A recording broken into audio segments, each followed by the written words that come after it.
Welcome to Cambridge English Language Institute. This is Ansar Ahmed. In today's video, I am going to talk about English Grammar Series, lecture number 13. Today's our topic is distributive pronoun. What is distributive pronoun? A pronoun used to talk about each and every person or thing separately is known as a distributive pronoun. For examples, each, either, none, both, everyone, every, neither, any, one, everybody, anything. Examples. The first example is each.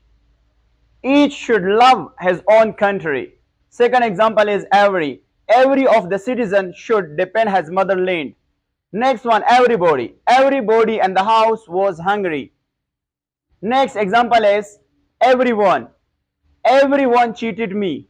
Next pronoun is relative pronoun. What is relative pronoun? A pronoun used to combine or relate sentences or clauses together is known as a relative pronoun.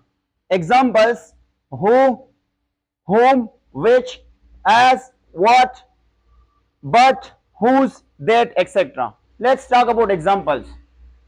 First example is who. The man who cheated you is my brother. Here, who is a relative pronoun. Next one is whom. The woman whom you met in the supermarket is my sister. Here, whom is a relative pronoun.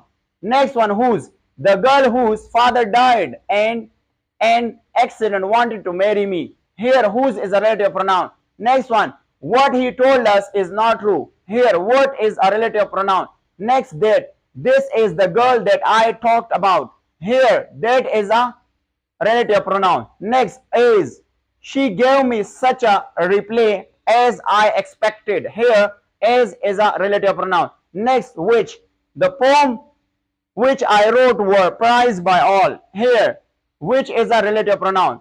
Next, but. There is no girl but loves jewels.